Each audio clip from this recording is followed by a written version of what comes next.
Good evening, everyone. Thank you so much for joining us for tonight's presentation of 5 hours to France in a Bonanza using the Aero Nav 800 and 900 navigators from BendixKing.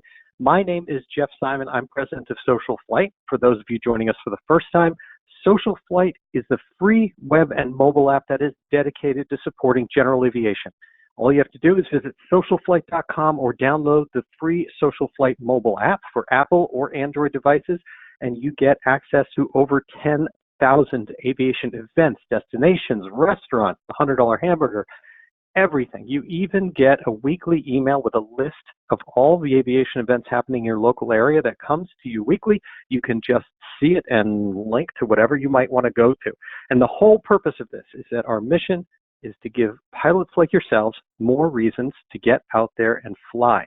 Now, in addition to events that you can fly to, we also have online events, which is why we are here tonight. One of SocialFlight's partners is BendixKing, who recently introduced the Aero Nav 800 and 900 navigators, which are their version of the Avionics IFD series of navigators. I have been a fan of these navigators for years. I have them in my own aircraft, and I'm really excited to see this partnership, which has them migrating into BendixKing's strategy for integration with their complete AeroView avionics panel. There are really some amazing things coming down the pipe for this technology, and looking forward to hearing about them a little bit this evening as well. So tonight we are here to talk to you about an adventure, as well as how we use these actual devices to prepare and navigate en route on our trip. But before we get started, here are a few tips. First of all, a recording of tonight's presentation will be available on socialflight.com and SocialFlight's YouTube channel. All you have to do is go to YouTube, search for SocialFlight. It's one word, SocialFlight. We should have that up within about 24 hours, and you'll get a link by email also after the presentation. Now, feel free to post questions during the presentation, and we will do our best to fit those in, to have a Q&A session towards the end of as well. There's a section where you can post your questions, and the other thing to consider here, of course, is that if you do not get your question answered directly, you can be assured that you'll get it answered afterwards, because we get a list of these. If it also goes over to BendixKing, so if there is a technical or other question about the product, let's say, you can expect a follow-up. So we will make sure that whether it's live during the presentation or afterwards, we make sure that we get to your questions. So with that, thank you so much. Let's get started with a couple introductions. First of all, since I'm the one talking here, I will introduce myself again. It's Jeff Simon.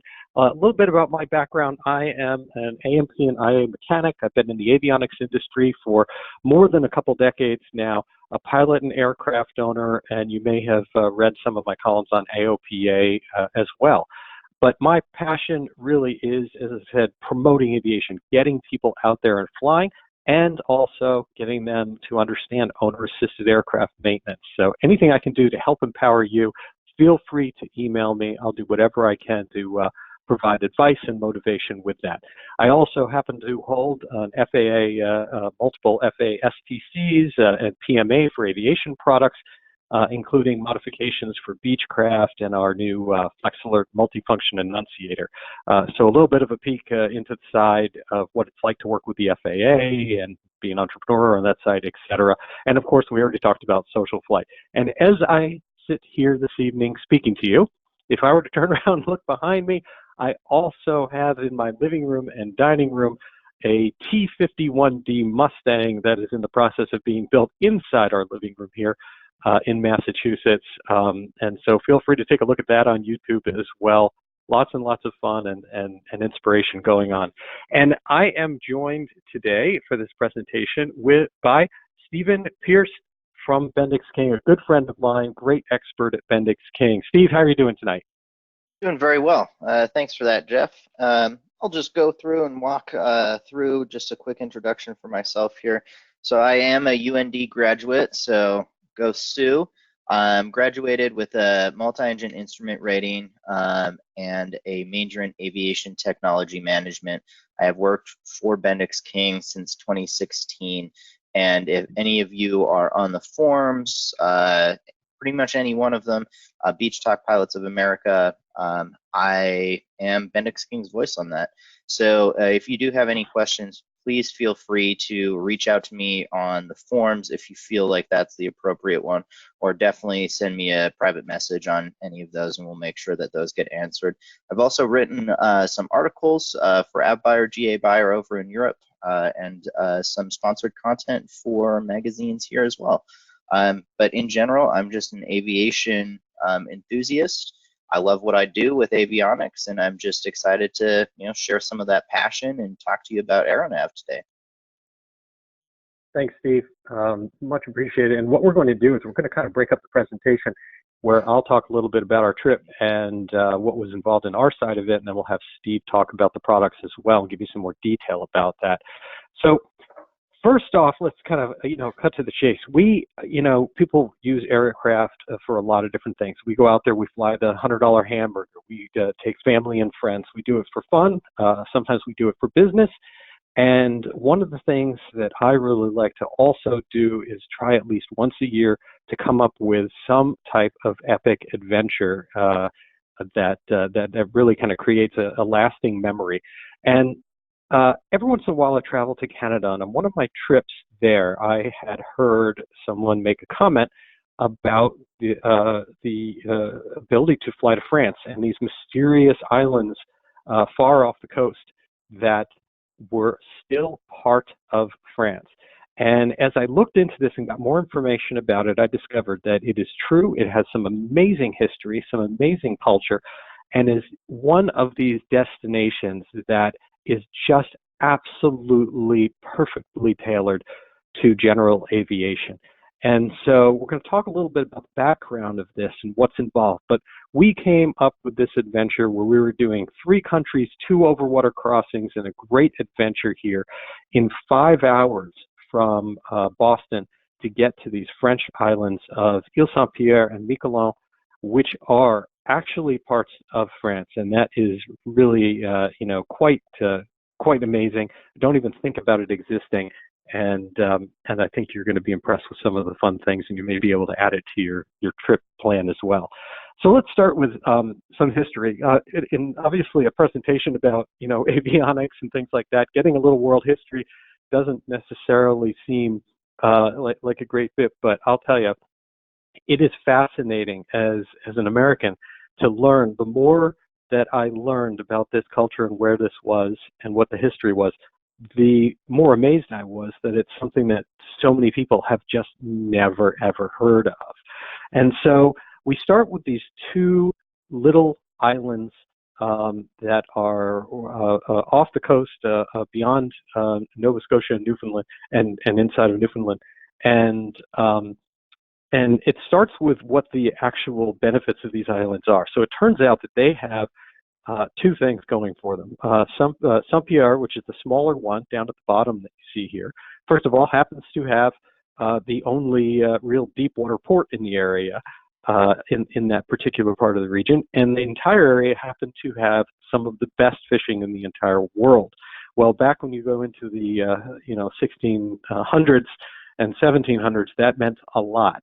And so what ended up happening is these 2 little islands that we barely think about today were the source of a lot of fighting between Great Britain and France back and forth, and it changed hands routinely during the period, those 2 periods, during the entire period back then. So a lot of battles go on here, going back and forth, trying to control what happens with these.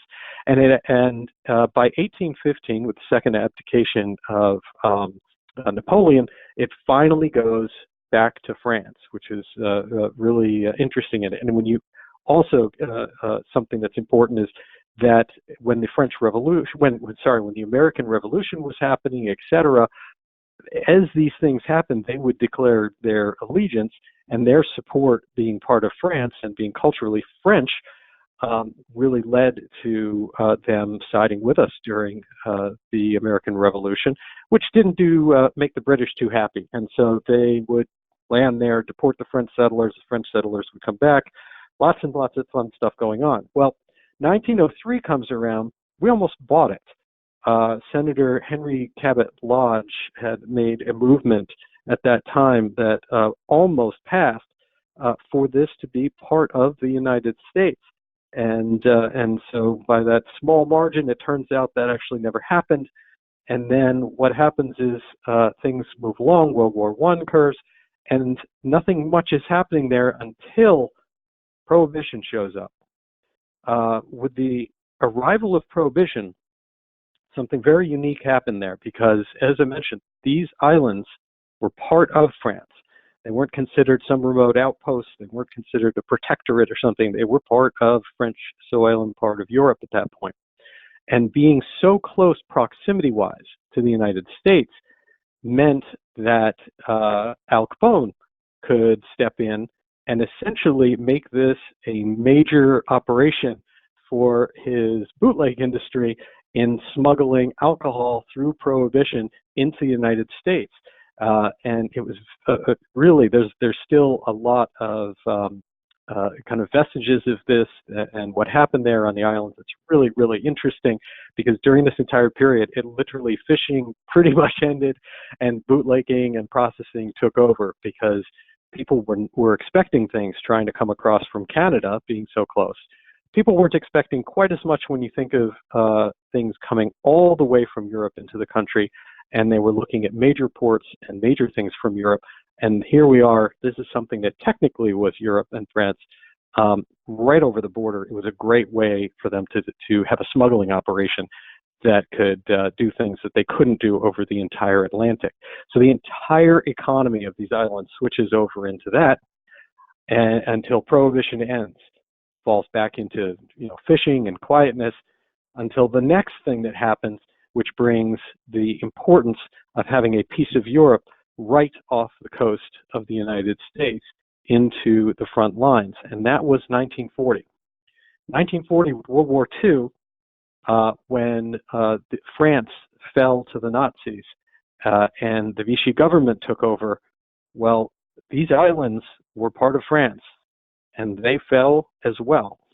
And the Nazis took advantage of that. The Germans occupied these islands and began running U-boat patrols out of Saint-Pierre in order to torment the shipping operations that were coming out, the merchant vessels that were coming out of the St. Lawrence and going across to support Great Britain in the war. And we don't really think, obviously, when we think back at history, of how close any of this warfare was to the home soil.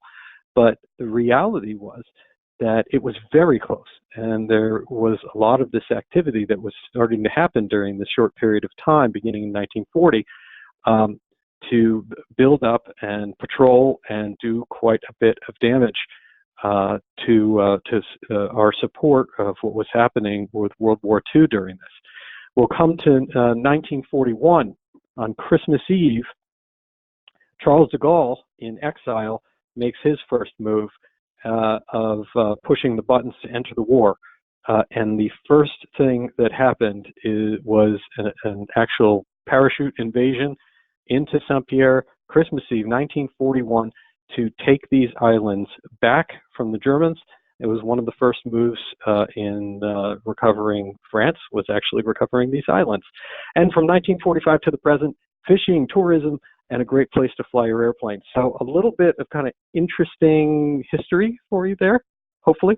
And now let's get on to the flying. Yes, we are going to have flying.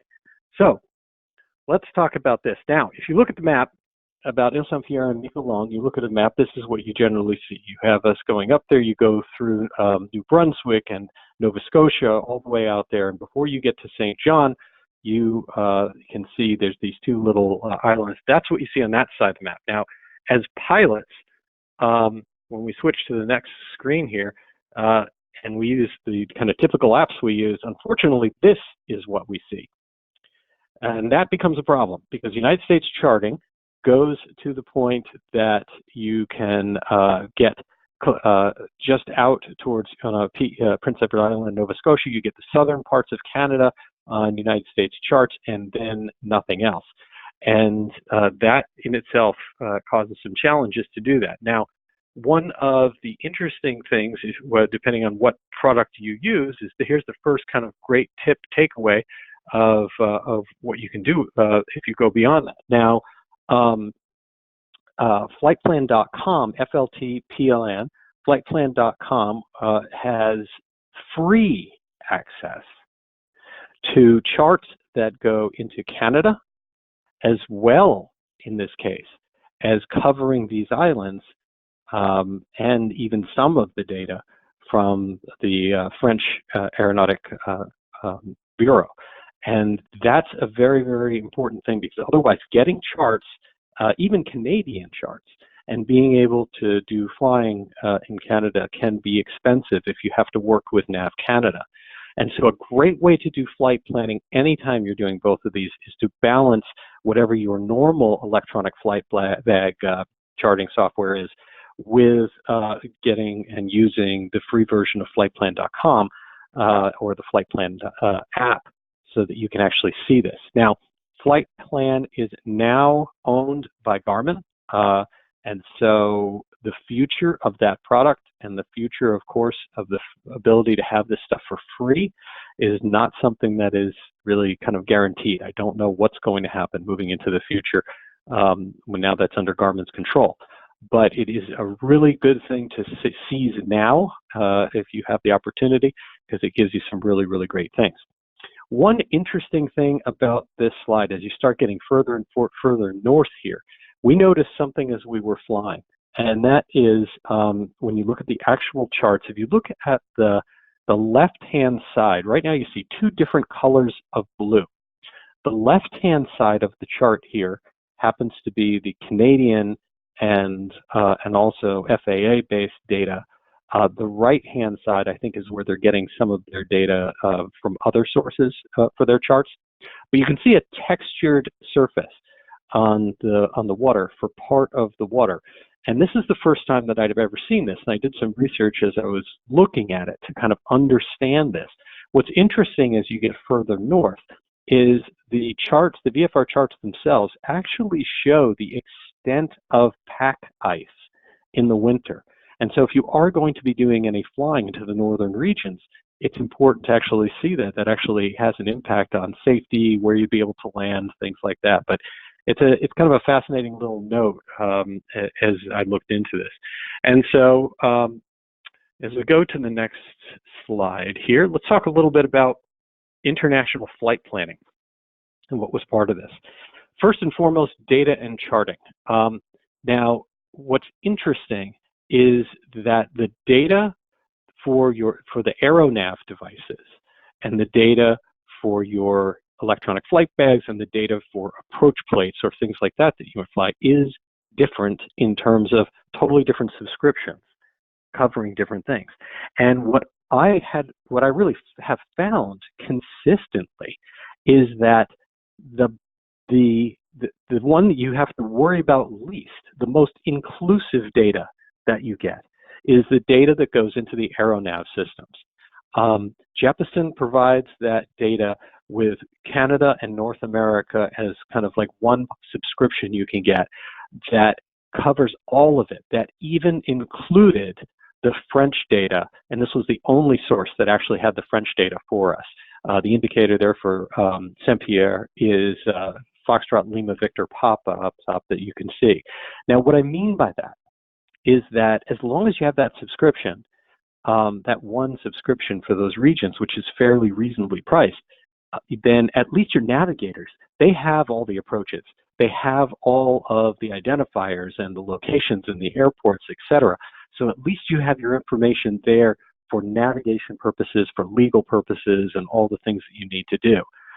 It's a lot more difficult trying to get information for a trip like this to actually have in front of you for charts in that case.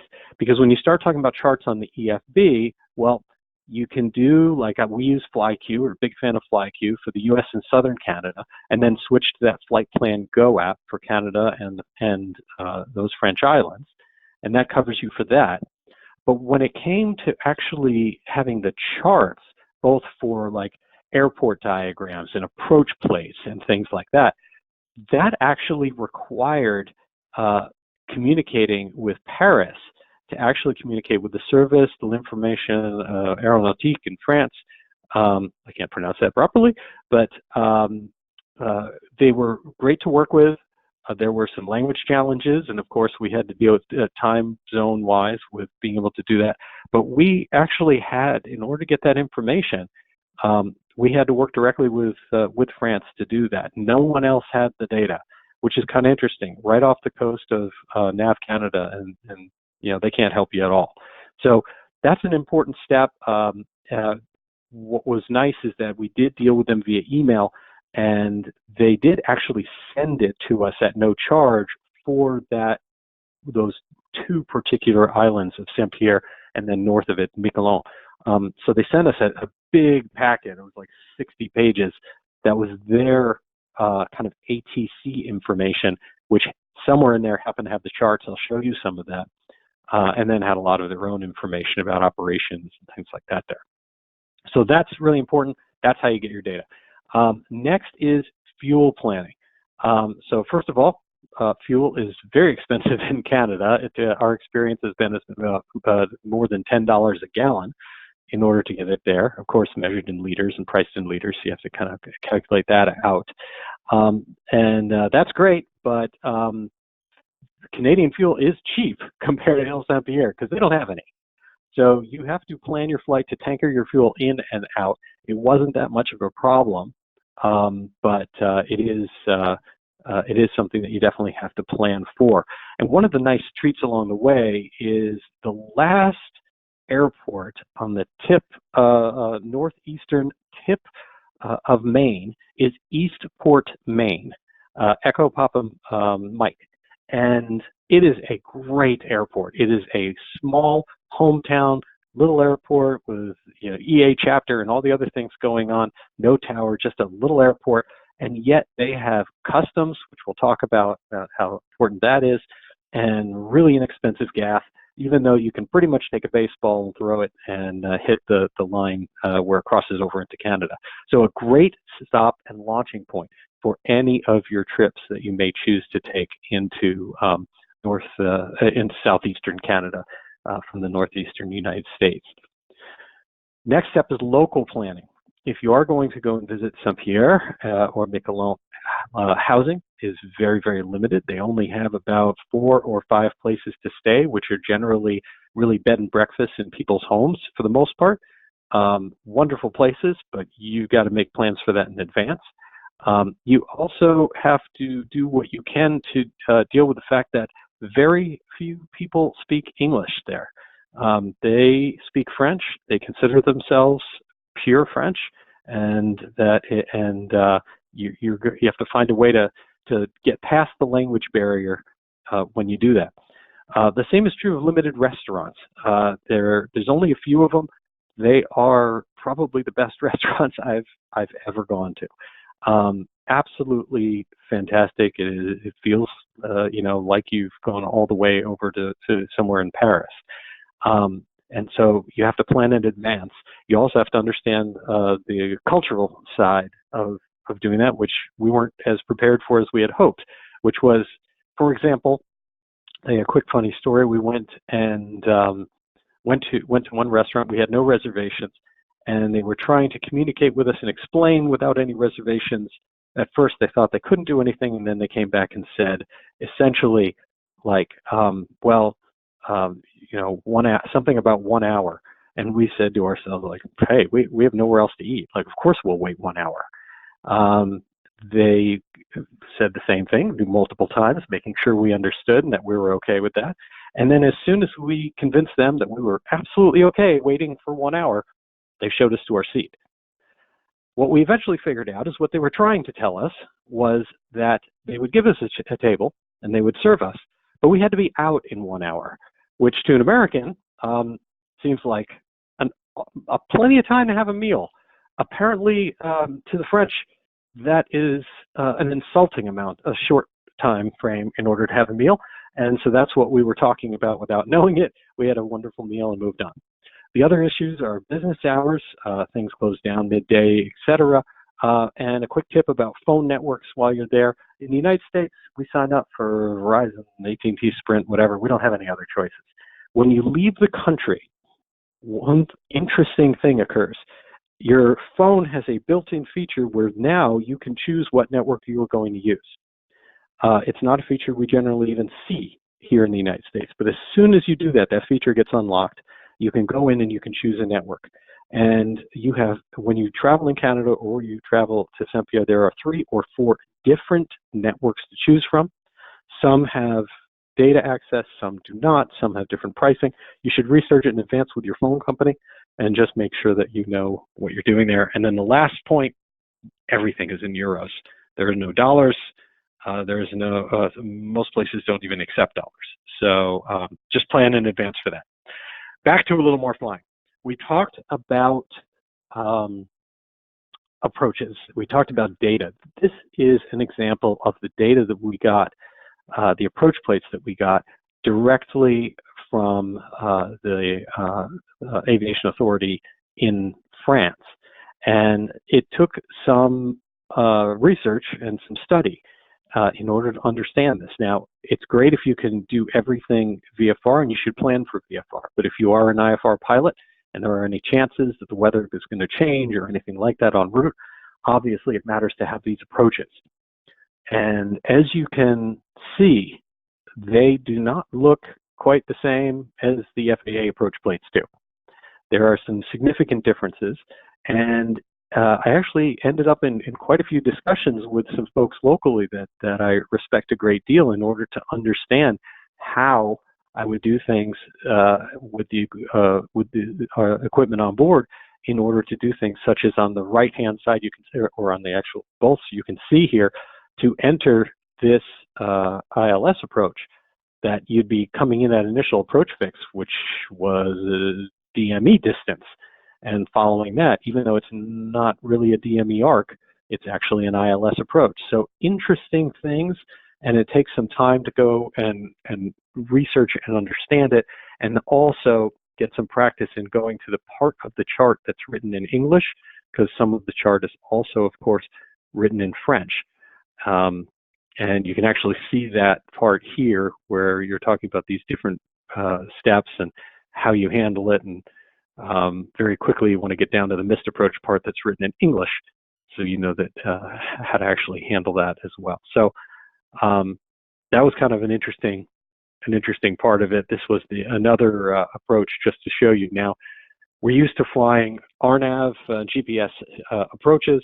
If you go into Saint-Pierre and Miquelon, the AeroNav are actually RNP. So in some cases, you cannot use these. You have to be equipped for required navigational performance, and some of them actually require approval by the tower before, in advance, before you actually do that. So before we made any of these plans, we actually communicated directly to the folks over at Saint-Pierre, which are actually the folks that work the tower, that work customs, and that work immigration. 3 separate entities. So talk a little bit about what's involved here. Well, departing the United States requires 3 things. First of all, you use a system called the EAPIS system, which is fairly easy to use in order to go on and put your information so that customs knows that you are leaving the country, what time you are crossing the borders, etc., and you have to be on a flight plan, either VFR or IFR. In addition to that, you work with the Canadian side. Now, coming into Canada is actually extremely easy and painless. The Canadian customs system uses a system called CanPass, where you can call and let them know in advance that you're going to be arriving, and they are extremely polite and easy, and it's not even something you have to plan that far in advance for. I believe it has to be with less than 72 hours, and but you have to give at least like 1 hour in advance or 2 hours in advance, being the minimum. And very easy to work with, not to be confused with a actual subscription service that they have in Canada that's also called CanPass, where you get a sticker and allows you to do things even easier. But it's very, very, very simple, doesn't cost anything, and when you do land, all you have to do is close your flight plan and then call that number, and like 99 out of 100 times, they will ask you if there's been any changes in what you've done, and then simply give you a confirmation number to write down, and you will never see a customs agent. It's just incredibly easy to deal with them. And so that's definitely something that's good for you to know. One quick note about flying in Canada. If you're flying VFR inside Canada, because again, we made 2 hops, we had to go from Canada now to France to see Saint-Pierre, they automatically open flight plans for you, even if you don't. And that means that you have to keep in mind that if you're flying VFR, there's a flight plan open for you, even if you didn't take off yet. They look at the time that you have filed for, and they just open it. And so that's something that's important, so that you don't have search and rescue going after you, because you have to be the one to close it. Now, as I mentioned, time to depart Canada and en route. Now, this is where things got a little more complicated. Certainly to depart Canada, you need a VFR and an IFR flight plan. And you need to talk to CanPass, which is the customs, and notify them of a planned departure. But at this point, you now also have to have coordinated well in advance with Saint-Pierre itself and the folks there, because there are basically 3 sets of folks that you're going to have to deal with. One is, first and foremost, the tower's got to be open. And of an island that only has 5,000 residents on it, and you can imagine that there isn't a lot of air travel that's happening there. They have one airline that has 2 airplanes that are small, and they don't even seem to fly every day. So the tower there, even though it is Eurocontrol, is not a full-time tower. It's a by appointment tower. And when you call, you actually get the cell phone of the wonderful individual who is the aeronautical equivalent of a lighthouse keeper, who you're probably reaching him at home and talking to him about when he's going to come into work and open up the tower for you. And it was a great opportunity to talk and understand it. Again, there are some language challenges, but generally the individual that we dealt with, Paul, was wonderful and spoke very good English, and helped us out to make sure all of that happened. Now, after that, we also have to deal with customs. And customs and immigration, that are 2 separate organizations, they will also make sure that they come and they open up and they come out to greet you. And so that is all set up in advance. And then once you land, that is when you just close your flight plan and then work with French customs, French immigration to be all set. And we've got a video that's coming up at the end that'll show you a little bit about it, because again, great experience. Everyone was just wonderful to us along the way, and we actually got this great opportunity to when we landed, they were a little while later, one of the airline flights was going to be going out, and so the only way after we were done with customs and immigration to easily leave the airport was for the tower controller to actually let us out. And so he asked if we'd like to come up to the tower and hang out with him for a bit while he works this last flight. Of course, we were more than happy to go experience what was involved in a Eurocontrol tower and seeing what life was like up there while we waited for him to let us out the gate. At the end of our trip, when it's time to depart, you actually do the same arrangement with the local people that are there. You work with the same individuals on to make sure they're all there to check you out. And then on the CanPass side, you have to let Canada know that you'll be doing a planned arrival into the country. And you approach it the same way you do when you're coming in from the United States. what I found that was interesting is that in all the time that I have gone back and forth just to Canadian destinations like Montreal and Quebec and places like that that were close, I had never seen a Canadian customs agent when it came to general aviation. That was not the case when we came back from Saint-Pierre.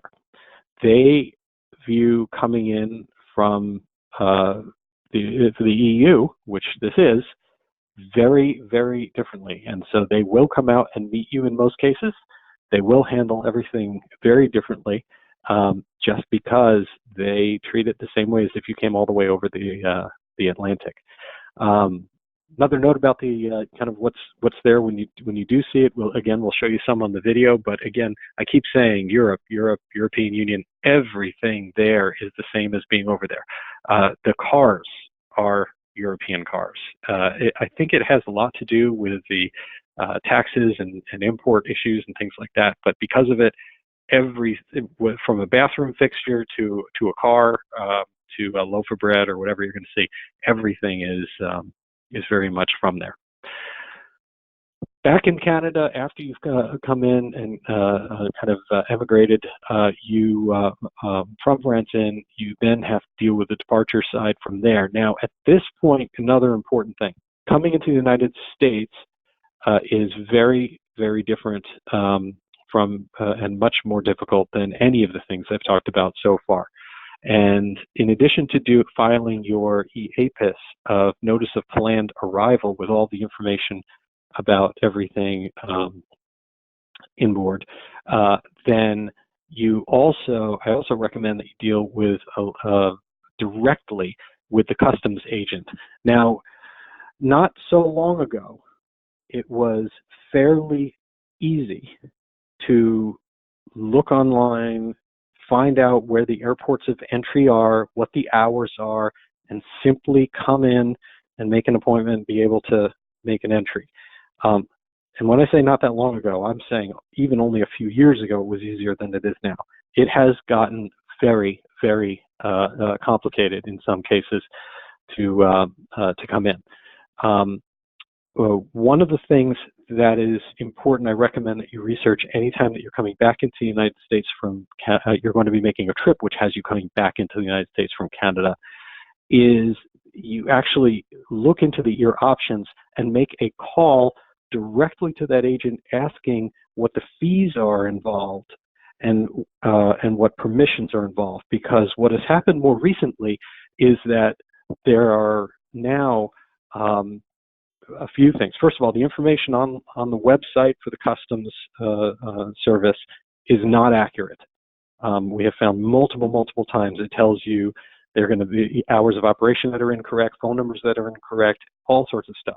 The second thing is that the local airport authorities, as well as the cities and towns in some areas, have started to levy charges, which can get into the hundreds of dollars for using the services of the customs at their airports.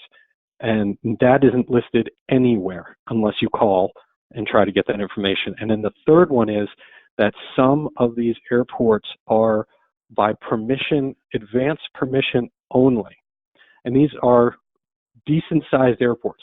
If you go into a place like Syracuse, coming in from Toronto, you need the customs agent's permission in advance before you are allowed to land at that airport coming in, even if you have filed EAPIS. And so very, important stuff, because you can go to an airport, in that case, that's 15 miles away from Syracuse, and you don't need anyone's permission. Customs will meet you there, and then you'll be billed $50 or $80, whatever it is, for the pleasure of landing there, because the airport authority has gone and added that charge for customs use. Or you can go to Syracuse, but then you have to get their permission, and then there's no fee. And so lots of things to kind of juggle in this. And for this particular trip, again, Eastport was just fantastic, easy to work with, no issues. I'd also recommend you follow their rules exceptionally carefully. do not get out of the aircraft after you land. Remain in the aircraft until a customs agent comes out to you. They will go through and around the aircraft with a Geiger counter and do a pretty thorough inspection.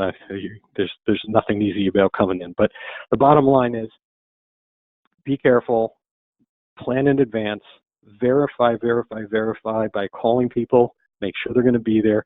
You have to arrive within 15-minute window of what you have told them you are going to do, and then have all your information, including your medical, for the customs agent to evaluate. Got a question that came in about stopping on our trip in Canada, and yes, we stopped in Sydney, Canada, Nova Scotia, and that was important because certainly tankering up fuel in order to be able to get to Saint-Pierre, and it does end up meaning that's why we certainly had our data there. The other thing is someone has a question about Jeppesen. Our data is Jeppesen data that we use on our system. We just we're not using Jeppesen on the iPad for those charts. We're using it, but certainly Jeppesen is what we use for all of our navigation on the avionics. These are our avionics. Speaking of that, take a look at how we kind of map use our avionics in the aircraft. Got a primary flight display, our hazard display, and then you can see the Aero Nav 900 and 800 systems there, which are really, and our iPad, which are really just absolutely wonderful. They made the trip so much easier to actually use. Steve will talk a little bit more about the devices themselves, and then when Steve finishes his section, I'm going to come back and talk to you a little bit more and show you a video, which really is very motivational about how gorgeous these places are and how interesting it is to do it. But a little bit about how we used the Aero Nav. First of all, we do have a dual setup, as you can see here. We use our main navigation on the 900 larger screen and the map overview there, and do most of our kind of research and frequency control and things like that on the 800 that we've got below it there. The data, as we mentioned, is from Jeppesen, and it has everything that you need as far as airport information. Now, some really good features that helped en route. First of all, altitude step downs and visual flight path management is really helpful. You're over water for an extended period of time. You want to be as high as you can, but you also want to plan your descent well. And when you do, if you do have to fly any approach information, all of the step down altitudes are just so directly displayed on these units. You know, I'll tell you again, I mentioned at the very beginning, I've been in the avionics industry for over 20 years, and I've seen when I started, there were no, we didn't have any of the stuff that we have today, and it's come a long way. But we went through this period of time in the avionics world where currency of understanding how to use your avionics became really an extremely high hurdle. I've heard many people say they would get into a plane with steam gauges and fly it all day long, but if they've gone more than 30 to 60 days without flying a G1000 system, there's no way they're going to go and fly it in any kind of IFR unless they've already done a lot more currency training again to come up to speed. Currency is still extremely important, and I want to say it isn't, but I will say that these systems are so incredibly intuitive that my approach to them has been that I never find myself wondering what it's doing, finding myself behind the curve on my avionics, and that's a really, really important thing.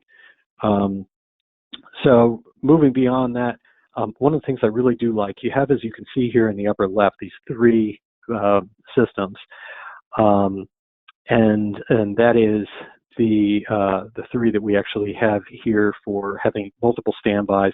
You can actually listen to your standby as you go and do that. And so it's really good for frequency management because we have en route frequencies that we have to do if you're going to monitor guard, do things like that. And then you're planning in advance for your arrival as well. And there's a lot of different things going on, especially since when we were at Sydney in Nova Scotia for our stop, even there you had a local frequency and an area frequency. They use a remote, essentially a remote tower. There's no one at the airport, but the tower control is actually happening from an area controller that you have to be on with them, and then you still have to be on talking to local traffic. So a lot of interesting things going on, and the AeroNav really made it simple to have all those frequencies working at the same time. Traffic's also obviously very important, and Canada does not have we have active traffic on the aircraft. For the overwater portion, we were not able to get TISB, ADSB's traffic system warnings in an overwater, and that is pretty important as well. And so it was very helpful that we were able to see integrated both active traffic and TISB from ADSB when we were within range of that. The systems were very good for alternate planning, fuel management, and terrain. The other thing is this: you're crossing 3 different time zones, and that was confusing enough. And it was very helpful that the time zones were automatically handled by the system as well for your ETAs and your ETEs, because you have to update people with that as well. So it was really nice to see what was happening with that.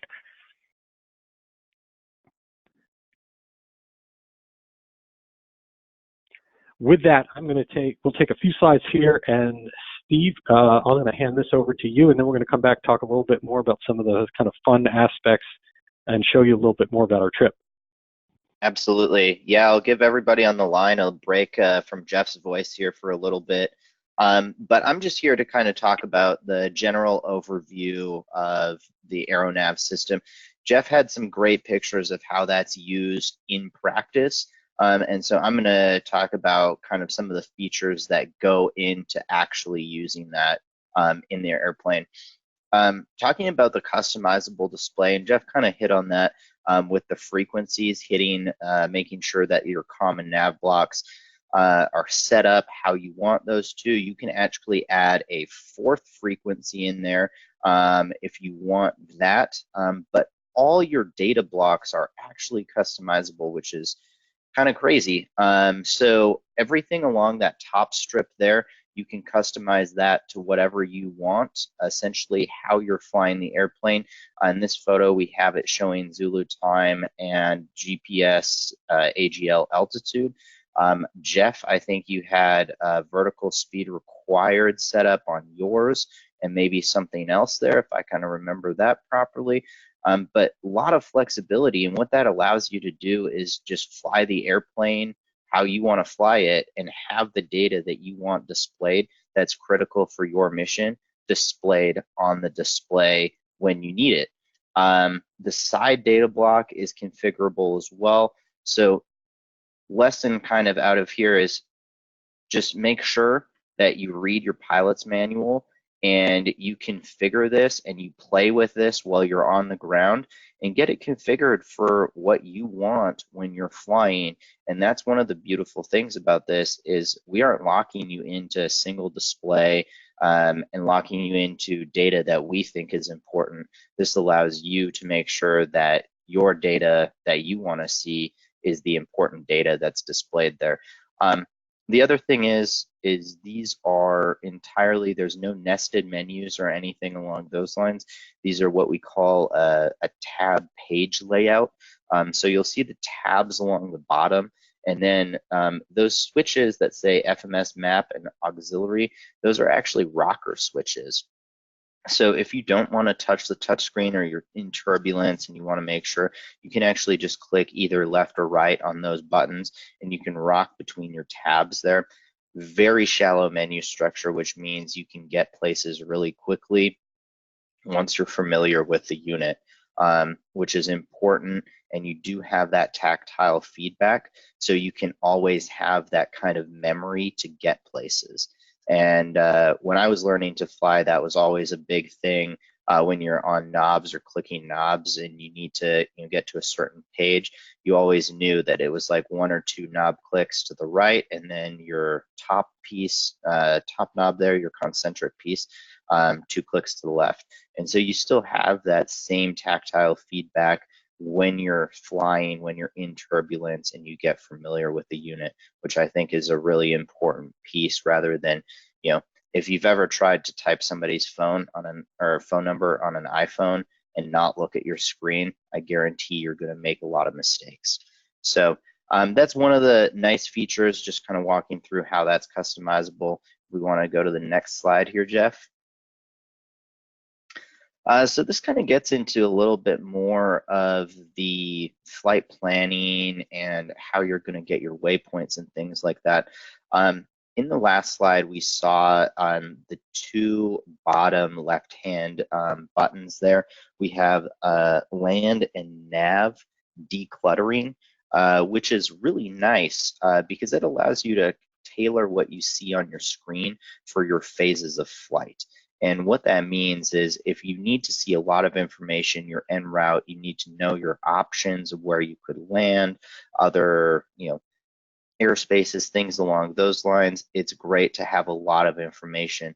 But if you're having an emergency or you're having a critical phase of flight, takeoff, landing kind of thing, being able to declutter that just to see the critical information is really nice, keeps the display clean, and make sure you're getting the information that you need available. These units also have a TAWS-like feature, which is forward-looking terrain avoidance, or FLTA, and it gives you essentially TAWS-like callouts based on GPS altitude, which, if you are flying in mountainous terrain, I learned to fly in North Dakota, so that's not really important because the highest thing out there is maybe a tree in somebody's backyard. But if you do fly a lot of other places in the United States or Canada, that is pretty critical. We've already talked about the standby frequencies. Next thing that's really nice is the predictive flight planning, which is geofill. And that means that when you are building your flight plan, the unit actually thinks about what's going in there based on your GPS location or the previous segment of your flight plan. So rather than being alphabetically predictive or anything along those lines, you're actually going to see the unit start predicting what you want to do. And a great kind of piece of this is, I'm based out of Albuquerque here. If I queue up KABQ and I want to fly to the Rattlesnake VOR, which is in northern New Mexico, I literally can just queue R, and it's automatically going to autofill RSK for the Rattlesnake VOR. Now, if I didn't want that, I can always change that, but that means that I can almost just hit the predictive entry because it's predicting that based on GPS. So time to fill out those flight plans, really, really nice because it's going to cut down that. Your color coding of your route segments as well. It is nice in showing whether or not it's on the synthetic vision or just on the map feature. It is going to color code your flight plan, so you're going to see your current leg depicted in solid magenta with your next legs predicted shown in magenta segmented with white, and then your after that is all white. So it gives you an idea of what's coming up next, whether or not you have a hold, are you flying into your approach. It's a great way of just previewing that. The expandable FMS blocks, which is really nice, and the way that I typically flight plan is on the screen that's shown here, because I like the graphical version of my flight plan, and then on the right-hand side, you do have kind of that text walking you through all the waypoints that you have in there. If you want that to be a full screen flight plan, you can actually just tap that screen. There's a little tab that appears on the screen that's under this menu currently, and that'll go into full flight plan, and that gives you a little more detail. You can pull up your airport diagrams or frequencies, some information like that from that page. And then the hold, very easy to set up, and these units do come standard with synthetic vision, which is very nice. So all these units are going to have an exocentric or in-trail synthetic vision view. And then the flagship unit, which is the Aero Nav 910, does have a out the cockpit window view, which does have a compass rose in it, which is really nice for situational awareness. Something that I would definitely recommend if you do fly commonly in mountainous terrain or anything along those lines. Is it very nice to have for an additional piece of situational awareness in the cockpit. And then last point here is that discontinuity display. So if there is some discontinuity in your flight plan, you have a gap in between your waypoints or anything along those lines, it is going to tell you that, so you can go ahead and correct that before you actually fly to there. If we want to move to the next one here, Jeff. And we've already touched on this, but that hybrid kind of use, which means you have those buttons, you have a touch screen, you can interact with this unit however you choose to interact, which is really, really nice. It does have some standard things that we've learned to essentially think about when we are using touch screens, pinch to zoom being one of those. And then the other nice feature is rubber band flight plan editing, which means if you have weather radar tuned in on this thing, or you're pulling up NextRad or FISB or anything like that, and you see a thunder cell ahead of you, and you need to just deviate that flight plan a little to the right or left, you can go ahead, click on that or click on the leg, and then just pull that over to the left or right, and it'll automatically edit that just on the touch screen, which is a really nice feature to have that rubber band editing. Here is a picture of that flagship view that you get on the Aero Nav 910 with the synthetic vision. This is showing coming into a runway. So absolutely beautiful if you are having, if you do fly in mountainous terrain, or you just want some additional situational awareness in your cockpit. This is a great way to supplement that, all inclusive in that Aero Nav package. And so we are looking out the out the window view. This unit for itself does actually have the in-trail view as well, but it just gives you a better depiction of your terrain and obstacles. It will also show METAR flags and traffic in both synthetic vision views, which is really nice. And back over to Jeff here. All right, thanks so much, Steve. Really appreciate that. So that's some really great information. Again, I really am a sincere fan of these products, and I flew behind them long before they became part of the BendixKing family. And now that they are part of that, and I see kind of what's happening with the strategy to enhance them and integrate them with all these other products that are out there, more than ever before, it just makes me more convinced that I made a really good decision with that. So let's talk a little bit. We're going to talk about safety, and we're going to show a video and let you go for the evening. And you know, safety is one of the biggest things, obviously, that we're doing here. And so I wanted to share a little bit about how we planned our flight. There is, as we mentioned, more than an hour of over water and a substantial amount of time where you do not see any land. And it's important during that you're well prepared in order to handle it. And in our case, that meant we have a life raft, we have life vests, strobes, flashlights, etc. Food and water also being part of that, and that you do position reporting because you're out of radar coverage during a good chunk of this flight. After a little while, we got used to the concept of it. We started whale watching and doing the other things that you can do on a long over water flight. But it really did help to do that and to kind of make sure that we could see both traffic and ships, because ultimately in that case, if you do have to go down, you want to be near somewhere that can rescue you as much as possible. And that is more likely to be a ship than it is to be land during that part of the trip.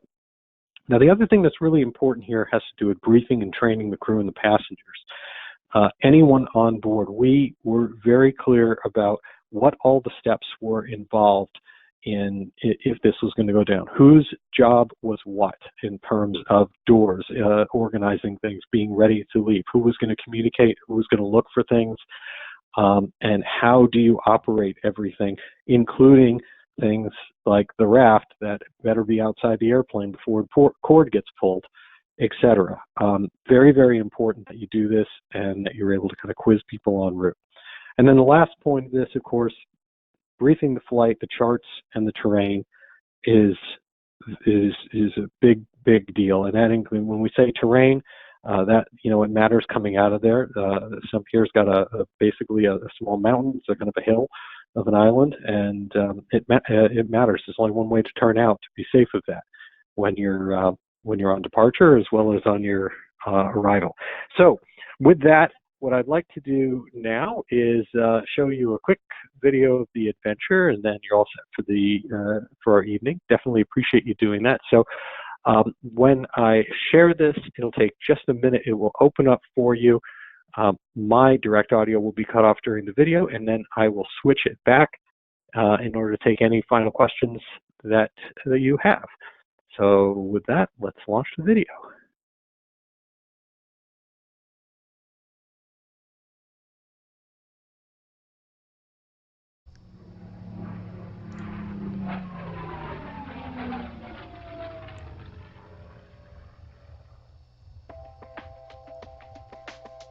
So after being over the water for over an hour, all of a sudden this island appears out of nowhere, and it's absolutely stunning. The airport's along the southern shore, and the buildings are so colorful. You get to see this idyllic setting. It really is amazing.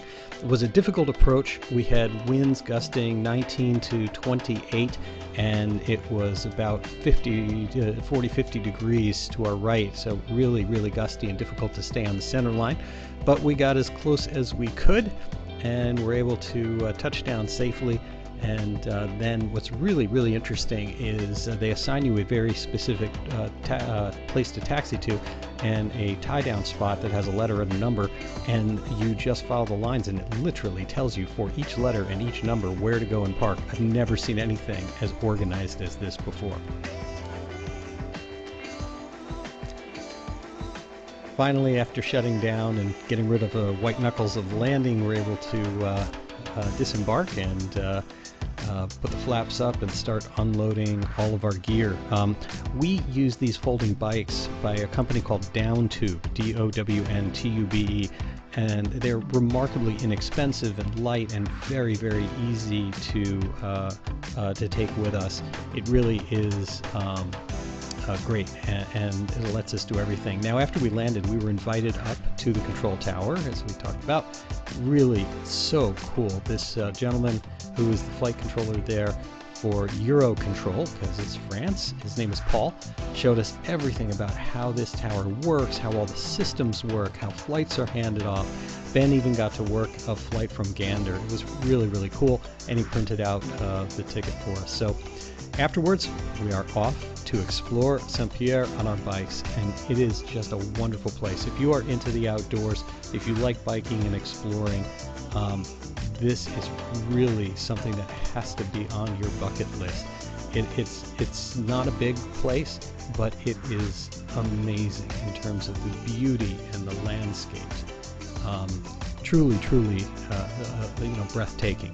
You climb up to some of these vistas and you can just see forever. And along much of the coastal area, they also have these paths that are built out of wood that you can walk or ride your bike on like this and explore all sorts of areas that were too marshy to just walk on. So we did a lot of exploring, some resting along the way, and really made a kind of lifelong adventure. And you can't say enough there about the food, although it's not a good place to go swimming because of the cold there, as you see from that. But back to the food. Food was unbelievable. Just spectacular, what you would expect if you were in France. which of course, there you are. So with that great adventure done, it was time to go home. Still blustery winds on our way back out. We had a really nice calm day in between, but then it was time to pack everything up. And so with that, we have to deal with control from Saint-Pierre, release and customs and security, and then transfer from Euro control to through Saint-Pierre over to our overwater flight, which is controlled out of Sydney and with Canadian airspace control, and work our way all the way back home to Minuteman Airport, where we're based in Stowe, Massachusetts. It's amazing also the climate difference. When we got home, it was dramatically different in terms of temperature, and it felt like a world away. Next year we have some really interesting adventures planned as well. We hope to share those with you and hopefully have some more really great stories and other places that we can recommend that you go and add to your bucket list.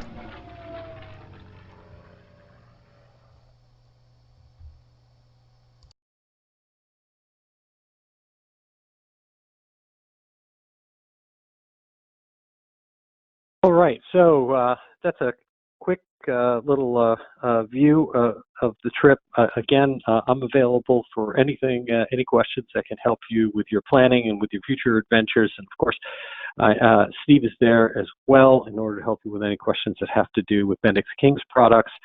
I really couldn't encourage you more to take this adventure, to look at other adventures along the way, and go check out SocialFlight, because it has all of the events and so many of these destinations there for you to help you find more reasons to get out there and to fly.